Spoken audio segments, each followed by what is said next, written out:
Hi, I'm Stephen Blacksmith. Now, you may know me as a writer, director, actor, and all-around funny person. But you may also know me as someone who can do a pretty darn good Don Knotts impression.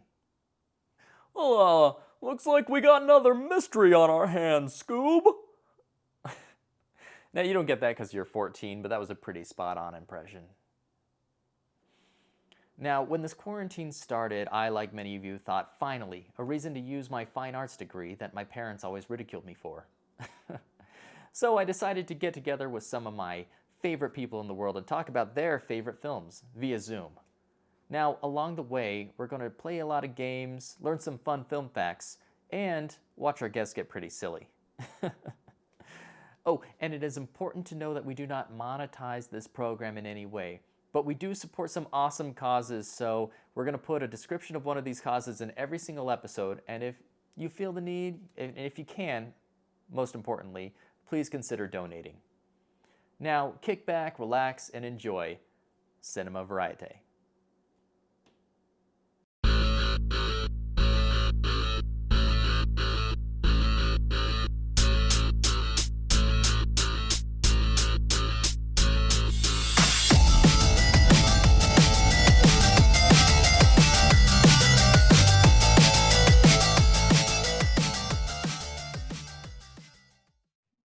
Hi, Steven.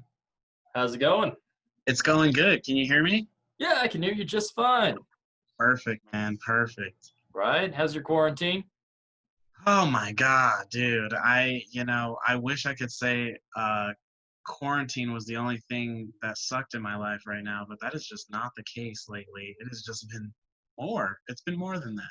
Oh, that sucks. I'm sorry about that. I appreciate it. You're a generous man. Well, how about the movie? You watched it yesterday again? I did. I did. I think I'm in the perfect place to revisit this film. I was able to not obsess over the things that were just so absurdly the opposite of politically correct, while also just I feel like I don't know, I'm just older and I'm not smoking weed all the time, so I was able to actually take the movie in and not just laugh hysterically at the random little quotable lines. Sure, yeah. Yeah. I gotta admit, I felt the same way. Like, this is the first time I've watched it. And Okay. so I was trying to tune those things out. But there were some one-liners in there that were just really funny. I Really? gotta admit. And I'm not a big Adam Sandler fan at all. You're not, huh? Not really. No, maybe his older stuff like Happy Gilmore. Yeah, those are the classics, and I wouldn't. Yeah, at one point in my life, I'd say I was pretty much like Adam Sandler stan. Like I obsessed over Sandler. I wanted to be Sandler. I've definitely calmed down a bit on that. Him and Will Ferrell. And Seth Rogen. I'm like, I still love them, but I'm not just obsessed with them anymore. But I've got to say, this is probably one of my favorite Sandlers. Nice. Is that one of the reasons you got into stand-up because of Adam Sandler? Yeah, I would definitely say he was a huge influence. I mean, in high school, um, I really got hardcore into those compilation videos of all the best old Saturday Night Live skits, and it was just a good reminder of what was great about Sandler early on. And then just my family, I have a Sandler family. We're a Sandler family. We like Sandler. We saw Jack and Jill in theaters. We don't give a fuck, dude. Nice. Well, that's perfect then. So this movie, it's fresh on the mind. You can probably tell us a lot about it. We're actually going to play a game if that's cool with you. Absolutely. Great.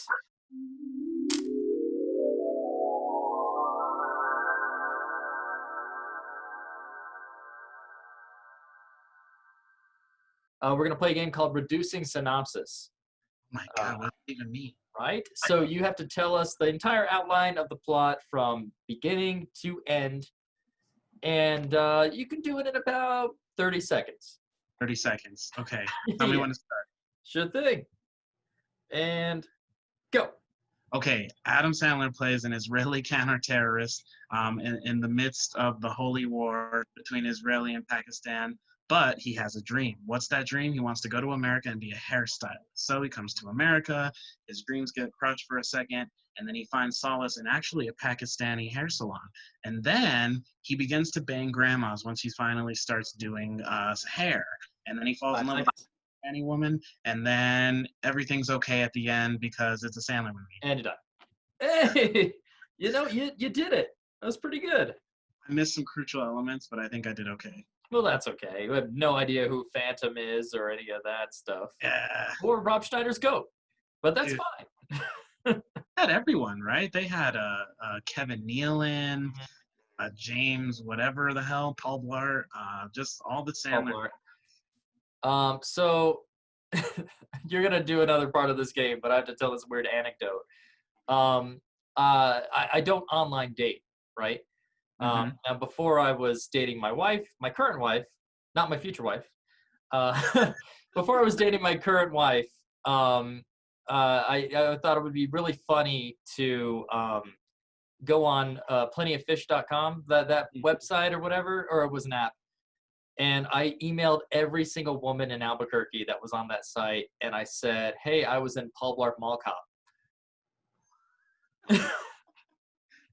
Honestly, though, like in Albuquerque, that's pretty, like, you know, that'll get you some play. Right? The thing is, though, and it was a lie, but I didn't remember it was a lie. I thought I was in Paul Blart Mall Cop, but I was actually in Observe and Report as an extra. But I emailed them this just to see the reaction they would get, and you cannot believe the angry, mean, hurtful things that they said back to me. They thought you made it. They were like, how dare you put that in front of our screens? Right? Jeez. So if you're on one of those dating sites, just be nice to people.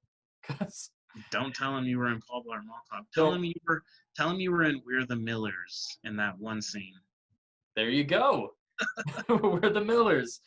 So you did a really good job at telling us the plot in 30 seconds. Can you tell us the plot in 15 seconds? Okay, I think I can. Tell me when to go. All right.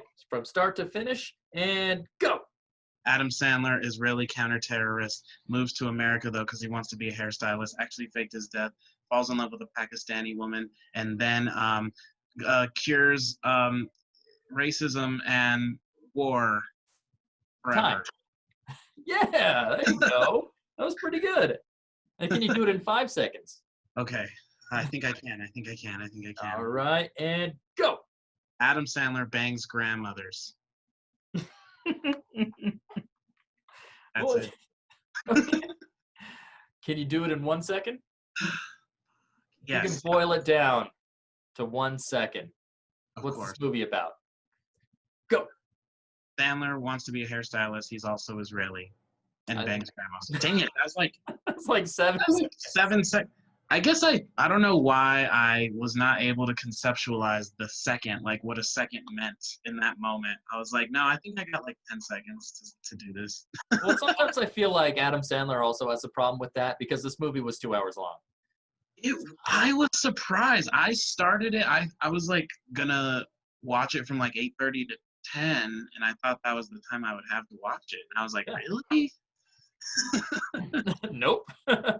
No. It goes on. So you did a pretty good job at telling us. Why don't we watch the trailer now?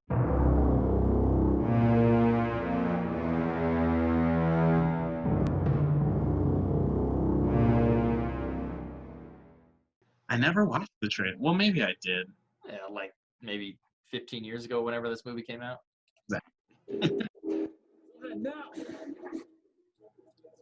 You feel free to talk over it. It's fine. Yeah, I enjoy the fact what I noticed is that this movie seems to almost be like a weird, like, Israeli blaxploitation film, like just the absurdity of like the action. But I don't know. That was like something that came to mind while I was watching it. Just like his abilities to do like, I guess. Yeah. No, I totally, yeah.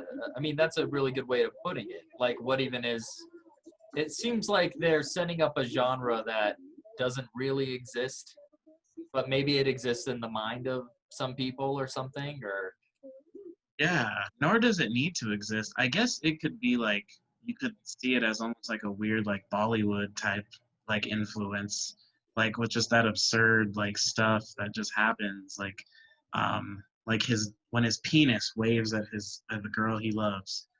That scene. I've seen many a Bollywood dance number Yes. around penises waving. Uh, Speaking of, I thought there was a dance number at the end of this movie, and I was really not excited for it, but then there wasn't. Right? There wasn't. it seems like there should be. It seems like there should be. Oh, Nick Swartzen. I used to be a really big Nick Swartzen fan, Mhm. and I loved when Nick Swartzen was in any Sandler movie. And I love Swartzen in this movie. He's stupid and funny, and that's just Swartzen. But he doesn't try to be anything else. Yeah, yeah. I mean, that's it. You never see Nick Swartzen. You see all the other Happy Madison folk playing all sorts of different people, you know? But then if you have Nick Swartzen in a movie, he's Nick Swartzen. He's like, you know what to expect with him. That It works. I think that did a pretty good job. I mean, it didn't show the love arc, which actually like that trailer did better than most modern day trailers by not giving away the entire freaking plot of the movie. Yeah, that's pretty much all you needed to know. He was an Israeli commando. It's like he wants to be a hairdresser. You know, it doesn't need to go into like Phantom's there, Zohan fixes death, all these things, and that's why, you know, the setup, the circumstance, all that stuff. Like you can assume pretty much like what is going on when you go into the movie with this trailer. But it's like you don't know the plot, you don't know the ending. It's kind of nice. Or you It don't is know any of the commentary about the Palestinian-Israeli conflict either. So that's interesting. kind of weird, wasn't it? Like it was just like it was surprising that this was how Adam Sandler wanted to address that like cultural issue. Yeah. Yeah. It's interesting. And like we could talk about that forever because I have plenty of opinions on how he failed in doing that. But let's play another game because we can keep it a little light. Um, we are going to play a little game called IMDb Trivia.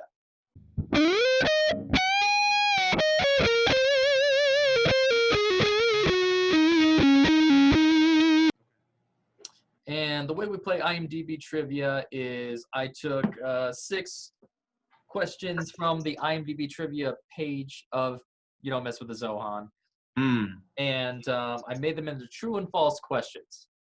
So let's see if we can stump you on a couple of these and see your knowledge of the movie, because some of the stuff is pretty deep cut I know.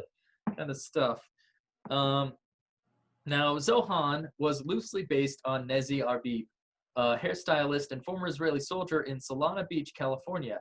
Arbib taught Adam Sandler and the film crew different hairstyling techniques while Sandler learned Arbib's mannerisms. Mm. I mean, that's so specific. I'm gonna say true, I guess. It is pretty true. Now, some of these will be very specific, but I purposely changed them to being false. Now, Okay. this one is true, though. So good job. Thank you. Oh, this one was true? Yeah, you got That's it. crazy. Okay, thank you. I was like, that's too specific to be false, but it could have been. You could have just came up with that. Well, who knows? Let's check it out. Now, the second one, let's go Shabbat. The text on Phantom's headband means shoe man in Arabic. True or false? Hmm. I'm gonna go false. False. Let's see. Yep, false. You're right. Now, the word is Shabbat on his headband, and it means ghost or phantom, which I thought was just too on the nose. It would have been funnier if they said shoe man. It kind of would have been. Let's see. Most of the guns used by terrorists in the film are weapons manufactured by Palestinian military industries, such as the Uzi submachine gun, Galil assault rifle, and the Jericho 941 and Desert Eagle handguns. Well, I don't know shit about guns. Why would I try to sit down? Right. I guess I'll go with true. True. You know what? It's very close. It's false. Now, the weapons are actually manufactured by the Israeli military industries. That makes sense. Why would? Yeah, okay. But weird that they were like the continuity department really like handled that shit, man, and we're just like, no, we need to make sure these are from the right place. So weird. Yeah, that's what I was thinking too. Like, it's very strange. Now, in the question I said, most of the guns used by the terrorists in the film were from Palestinian. But that's not true. The guns were also used by Zohan too. So Right. it's weird that Zohan and the Palestinian terrorists were all using Israeli guns. Yeah, unless that was like an even deeper like social statement, but maybe not. Maybe. Yeah. You'd think that they wouldn't go that into detail, but they really do. Let's see. Adam Sandler's longtime friend and former college roommate Eric Lamonsoff, who was previously mentioned in The Wedding Singer and Click, makes his film debut here as Hamdi's passenger. That's crazy. I don't know the other guy. I know Sandler and Judd Apatow were roommates back then, but I didn't know this dude. I'm gonna say true. That's true. Awesome. Good job. I don't remember what he looks like, but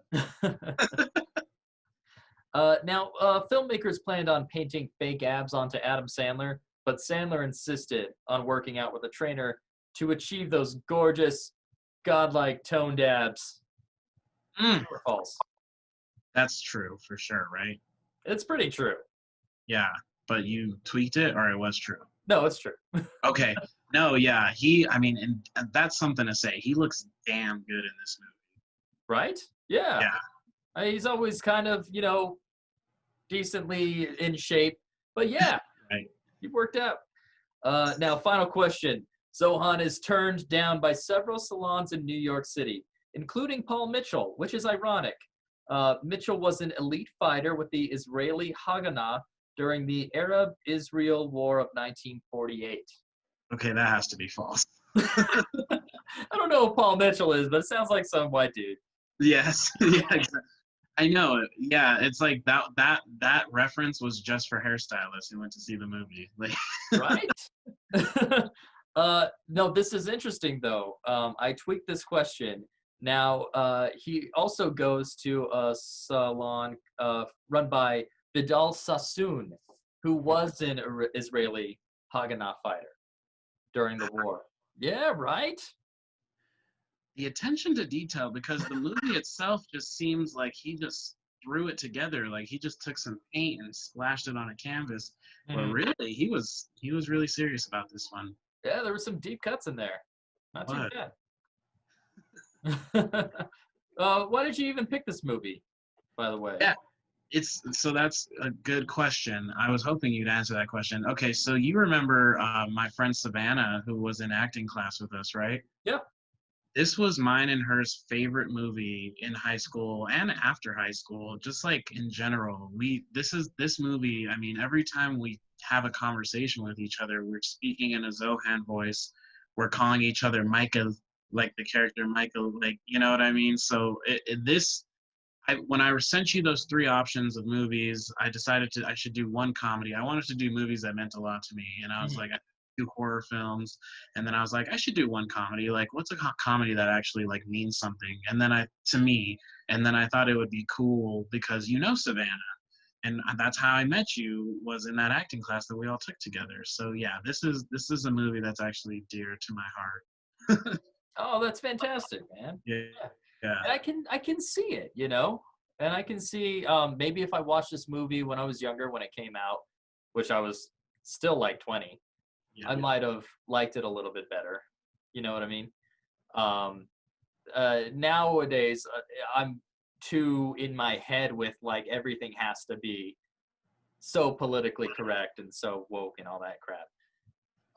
But yeah, like I feel like I should have saw it a little earlier, and maybe I would have a deeper appreciation for it, because there were some jokes in there that were just like laugh out loud funny. You know what I mean? And they were never like storyline jokes. It's always just one-off jokes, one-liners, and just totally thrown out there. Nick Swartzen a lot, yeah. But even just Rob Schneider, Yeah, even though I found like a lot of things about the movie problematic, still I couldn't get past some things. Sure. Um, it's a funny movie, you know.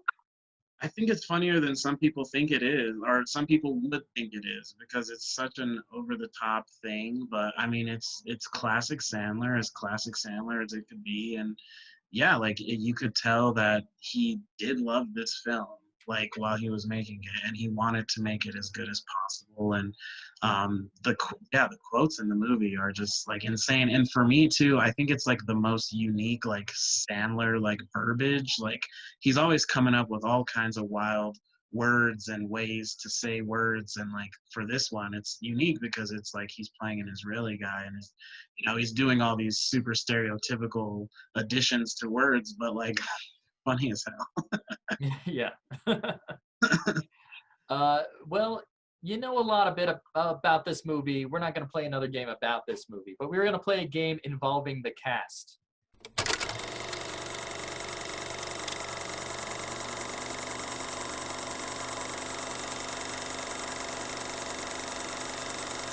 Let's see what we got. We're going to play a little game called Guess the Plot. Let's reload this. You don't mess with the Zohan edition. Now, I took 4 actors from this film: Adam Sandler, Nick Swartzen, Kevin Nealon, and never pronounce her name, Emmanuel Creek or Creek. I should have looked it up. Yeah, is she the main woman in the movie? Yeah, she is. So I took them and I went a deep dive into their filmographies. Found a movie I've never heard of. Okay. And I pulled it out. So I've given you the title of the movie right here, a small snippet of a still from the movie, and either a tagline, keyword, or a quote from the movie to give you a little hint. So what I need you to do is come up with the plot of this movie, or what you think this movie's plot is, from start to finish. So this is the Kevin Nealon film, I believe. No, this is a Sandler film. And, For real? Yeah, from like 91 or 94 or something like that. It's called Shakes the Clown, and the tagline is, loved by children, desired by women, adored by bartenders everywhere. What do you think this movie's about? Okay, so this movie is about these just like middle-aged men kind of in just like a dead end of their life. They used to love being clowns, for sure. Like it was passionate for them at one point, but their alcoholism's kind of gotten out of control. Obviously being a clown isn't like a big financial job, so they've kind of hit that dead end. They're definitely feeling lost, but they kind of fill that void of lostness with their alcoholism and by sleeping with the kids' moms who they do the parties for. But I think at some point something happens. Like I think, well, obviously it's a movie. At some point, maybe like, well, I'm just gonna go super dark. Like they're drunk at work. And a kid accidentally dies by their antics. And so they are forced to take a deep look at themselves and where they're at, and like actually face their guilt. They face some charges, but eventually they come out on the other side. They make amends to the family of the child. And they also become forced to face their past, and they go into jail or prison from what they did for the kid dying. But they have a clear conscience as they go. Wow. Okay. That's nice. Nice film. Let's see how close you were to the real plot. I'm so ready. Oh my god. Is this fucking movie? Shakes plods about his duties as a party clown and uses all of his free time getting seriously drunk. There you go. Binky, another clown, wins the spot on a local kiddie show, which depresses Shakes even more, and his boss threatens him with unemployment if he can't get his act under control. When someone murders Shakes' boss and makes it look like Shakes did it, he goes undercover, posing as a hated mime, and tries to find information that will clear his name. So watch that. Yeah, you were close. You got the clowns. They were drunks. You got death. Yes. Pretty good. Yeah, that movie actually sounds pretty cool. I think I might watch that. It also sounds like it, like maybe it was one of the other 20 movies that inspired Joker. Yeah, probably. Let's check it out. Let's see the next one. Now this is the Kevin Nealon one. It's All I Want for Christmas. Mhm. And the tagline is, "How far would you go to make your wish come true?" Okay, so this movie here, this is actually this is the Santa Claus there. He's actually those kids' dad. Oh, Yeah, and so they kind of live in poverty. And the dad, he does the Santa Claus gig around Christmas time, and but the kids, they wish that they just had dad around. mhm. And so the kids wish they had dad around. So they start acting out to get his attention. They steal from the mall that Santa Claus does his Santa Clausing in. And then one of the kids dies. Just kidding. Um, no, I think what happens is that the kid's dad begins to feel guilty because he's not spending enough time with the kids, and then something happens where, like, on actual Christmas, actual Santa Claus comes and actually gives the dad like a lesson, and he's like, "Don't you worry there. Give your kids these gifts. Um, I'll help you, and just give them your love, and just like love your kids. Don't stress about the financial aspect," which is just like a weird hypocritical thing because of the capitalist mindset that Christmas gives. Anyways, one of the kids dies. Perfect. Perfect. Let's see. I doubt it's anywhere near that. But we'll check Probably it not out. at all. All I Want for Christmas is a comedy about two New York City children who launch a hilarious scheme to get what they most want this holiday season. Ethan, a practical older brother, and adorable Hallie,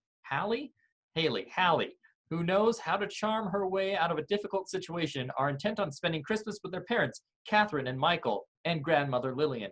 As Ethan and Hallie embark on their adventure, almost nothing goes exactly as they planned. Complicating things is a smarmy businessman named Tony Bower, who has taken an interest in Catherine. Ethan, meanwhile, is preoccupied with not only his parents' romantic dilemma, but also his own, one brought about by his new friendship with Stephanie, his first teenage crush. What Ooh. evolves is an elaborate scheme involving mice, telephone calls, and an ice cream truck as Ethan and Hallie try to achieve their goal with the help of Stephanie. And then Hallie dies.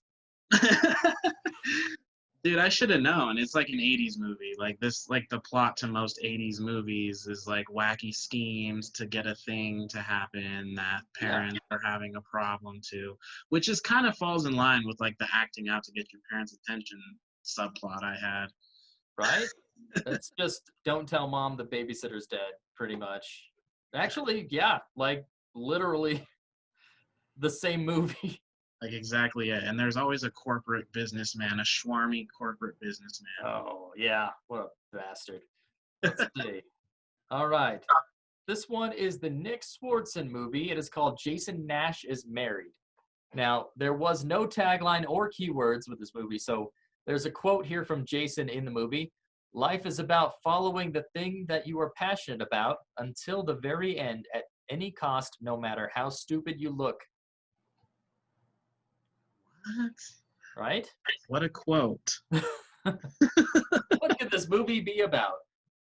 Okay, so Jason Nash is married.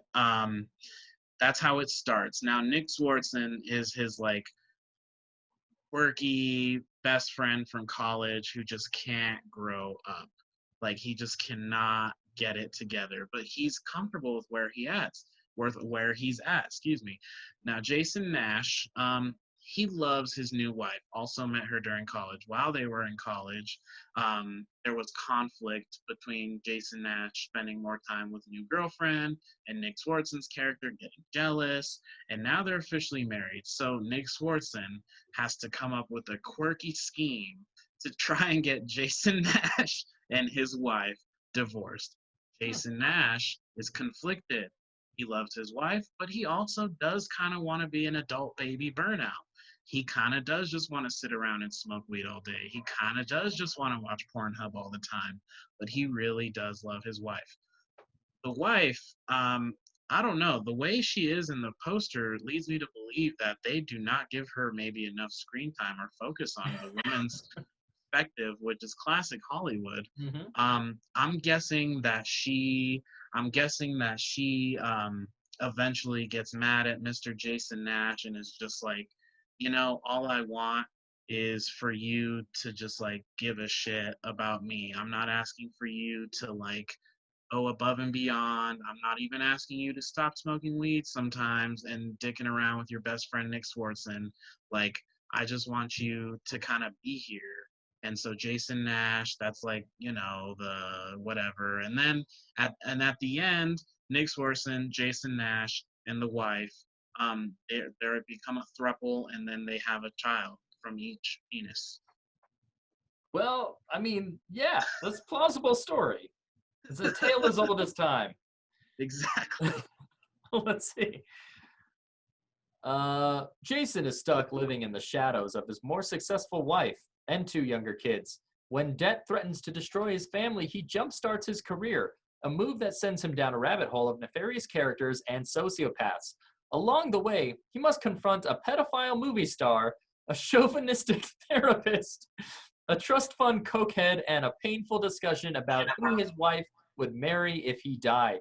Yet, when Jason finally finds success, he realizes there's more to marriage than just paying bills.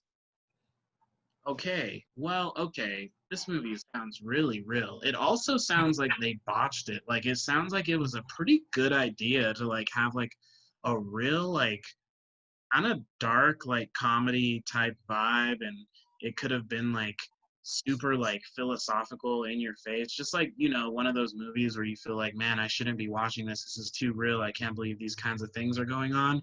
And Yeah. then it just became like a piece of shit early 2000s romantic comedy. Yeah. I mean, this was a Comedy Central exclusive. Ah, So I would imagine, yeah, that's all true. so Chris D'Elia was the pedophile movie star, I'm guessing. Oh my God. This is possible.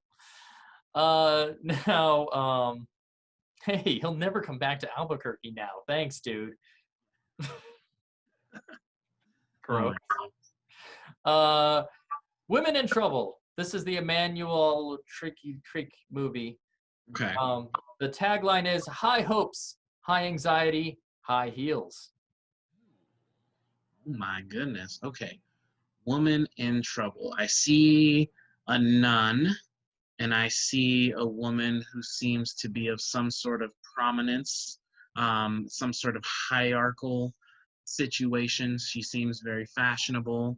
I'm guessing that that the prominent woman on the right here goes to the church to play, look at me, I go to church with her rich family, and the nun here, I think she's attracted to her husband. And yeah, and I think like the nun has conflict about just having attraction, and the rich woman, she can smell that shit from a mile away. So she, so she, so she is just like a hound on this nun. The nun is just like doing her Hail Marys, and then the priest, is a pedophile movie star, and so. and, and then I'm thinking though, honestly, this movie is probably actually about these 2 women like getting into cahoots with each other and doing some sort of crime and then trying to cover up that crime. Hey, very, very possible. Let's check it out. Now, several women and one girl in LA are hiding something from someone else or discovering something hidden from them, whatever that means. Maxine, a therapist, discovers her husband cheating on her with the mother of Charlotte, a 13-year-old patient. Addie, the other woman, and her sister Doris have withheld from the girl the truth of her parentage. Holly, an adult film actor, isn't telling her friend Bambi how she feels about her, and another actor, Electra, who discovers she's pregnant, hasn't told the baby's father that she loves him. A stuck elevator, a car crash, mid-air turbulence, a flight attendant, a shotgun-wielding bartender, and her roommate, who's a masseuse, help these women communicate. Too much going on in this movie, Yeah, dude. there's a Wait, lot. they needed to chill. This could have been like 3 fucking movies. Like, no wonder we don't know what it is. If this was 3 separate movies, we would know what all 3 of those movies are. They'd probably all be really good. But when you try and shove this much shit into one film, it's inevitable you're gonna fuck it up. I agree. But you did pretty well on those. I give you 2 points. Thank you. Out of what? 4. Okay, that's not bad. Yeah, I was more just trying to do some funnies, and I was being very generic. We didn't and want you to do that. Right. No, you wanted me to be like film theory. Like you wanted me to like seriously hash down like a rising action. Yeah, and you're never invited back on the show because you did not take it seriously. Just kidding. That was amazing. Thank you so much. Thank you for being a good sport because that game is not easy to play, and you freaking nailed it. Thank you, man. I appreciate it. I want to do this anytime, please. All I want to do is talk about movies. By the way, I finally I applied for film classes at CNM, so. Hell yeah, dude. Yeah. Yep. That's awesome. Mm-hmm. Yeah, you're in good hands. Good hands. Gabe is there teaching now. Shout out to Gabe. Gabe. They're awesome. Yeah, but it's a great program and you're going to have a lot of fun. I guess we're promoting it now. CNM Film Program. CNM Film Program. That's what Mexico. UNM Film Program. Yeah. I can't say that because I work for the UNM Film Program. Yeah. Thanks so much for coming on, and I hope you have a great day. Dude, thank you so much, man. Hope to see you soon. But when all this shit dies down.